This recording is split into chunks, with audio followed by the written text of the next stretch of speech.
Royal Enfield almost died in Indian market. ಆದ್ರೆ ಒಬ್ಬ ವ್ಯಕ್ತಿ ಬೈಕ್ ಗೆ ಮರುಜೀವ ಕೊಡ್ತಾರೆ. ಇದೊಂದು amazing comeback story of a legendary motorcycle company, the Royal Enfield. Royal Enfield ನ ಸ್ಟೋರಿ ಸ್ಟಾರ್ಟ್ ಆಗುತ್ತೆ 1901 ಇಂಗ್ಲೆಂಡ್. ಇದು ಬ್ರಿಟಿಷ್ ಆರ್ಮಿಯ ಫೇವರೇಟ್ ವಾರ್ ಬೈಕ್, ಯಾಕಂದ್ರೆ strong, reliable and made to survive any battlefield. Independence ನಂತರ Indian ಆರ್ಮಿಗೆ ಒಂದು strong bikes ಬೇಕಿತ್ತು. ಅದಕ್ಕೆ ಬ್ರಿಟಿಷ್ ಕಂಪನಿ ರಾಯಲ್ ಎನ್ಫೀಲ್ಡ್ ಜೊತೆ ಕಾಂಟ್ರಾಕ್ಟ್ ಸೈನ್ ಮಾಡಿ 1955 ಮದ್ರಾಸ್ ಅಲ್ಲಿ ಈ ಬೈಕ್ ನ ಮ್ಯಾನುಫ್ಯಾಕ್ಚರಿಂಗ್ ಯೂನಿಟ್ ಸ್ಟಾರ್ಟ್ ಮಾಡ್ತಾರೆ. ಇವರ first model Royal Enfield Bullet. ಇದು ಎಷ್ಟು ಪಾಪ್ಯುಲರ್ ಆಗುತ್ತಂದ್ರೆ ಇದು ಆರ್ಮಿ, ಪೊಲೀಸ್ ಮತ್ತೆ ಕಾಮನ್ ಪೀಪಲ್ ಎಲ್ಲರ ಫೇವರೇಟ್ ಚಾಯ್ಸ್ ಆಗುತ್ತೆ. ಆದ್ರೆ ಜಾಪನೀಸ್ ಕಂಪನಿಯ RX-100, ಸಮುರಾಯ್ ಮತ್ತೆ CD100 ನಂತಹ light weight, fast mileage bike ಗಳ ನಡುವೆ outdated technology, poor quality control ನ ಕಾರಣ ಇದರ ಸೇಲ್ಸ್ ಡೌನ್ ಆಗುತ್ತೆ.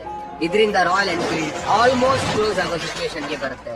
ಆಗ ಒಂದು Indian company Eicher Motors loss ಅಲ್ಲಿದ್ದ ರಾಯಲ್ ಎನ್ಫೀಲ್ಡ್ ನ ಬೈ ಮಾಡ್ತಾರೆ. 26 ವರ್ಷದ ಯಂಗ್ CEO ಸಿದ್ಧಾರ್ಥ್ ಲಾಲ್ ಒಬ್ಬ passionate biker. Siddharth Lal royal Enfield bike ನ ಸ್ವತಃ ರೈಡ್ ಮಾಡಿ ಪ್ರಾಬ್ಲಮ್ಸ್ ನ ರೆಕ್ಟಿಫೈ ಮಾಡ್ತಾರೆ.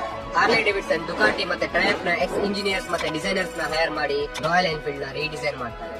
ಸಿದ್ಧಾರ್ಥ್ ಲಾಲ್ ಕೇವಲ ಬೈಕ್ ಪ್ರೊಡಕ್ಷನ್ ಮಾತ್ರ ಅಲ್ಲ, ಇಂಡಿಯಾದಲ್ಲಿ ಬೈಕ್ ರೈಡಿಂಗ್ ಕಲ್ಚರ್ ನ ಇಂಟ್ರೊಡ್ಯೂಸ್ ಮಾಡ್ತಾರೆ. ನಂತರ ಬರುತ್ತೆ the Royal Enfield classic 350. The sound, the retro design ಮತ್ತೆ ನಾಸ್ಟಾಲಜಿ with comfort every student, every bike lover ನ ಫೇವರೇಟ್ ಆಗುತ್ತೆ. ಬೈ ಮಾಡ್ಲಿಕ್ಕೆ ವರ್ಷಗಟ್ಟಲೆ ವೇಟಿಂಗ್ ಲಿಸ್ಟ್ ಸ್ಟಾರ್ಟ್ ಆಗುತ್ತೆ. ರಾಯಲ್ ಎನ್ಫೀಲ್ಡ್ ಮತ್ತೆ ಇಂಡಿಯನ್ ಮಾರ್ಕೆಟ್ ನ ರೂಲ್ ಮಾಡ್ಲಿಕ್ಕೆ ಸ್ಟಾರ್ಟ್ ಮಾಡುತ್ತೆ. ಈಗ Continental GT, Himalayan young generation ನ ಫೇವರೇಟ್ ಚಾಯ್ಸ್. ಕನ್ಯಾಕುಮಾರಿಯಿಂದ ಕಾಶ್ಮೀರ್ ಎಲ್ಲ ರೈಡರ್ಸ್ ನ favourite bike. Royal Enfield is the world's oldest motorcycle brand, still running. Production in 60+ countries, record breaking exports, British pride ಇಂದ Indian legacy, loss making ಕಂಪನಿಯಿಂದ legendary bike ತನಕ royal Enfield ಕೇವಲ survive ಆಗಿಲ್ಲ, Indian roads.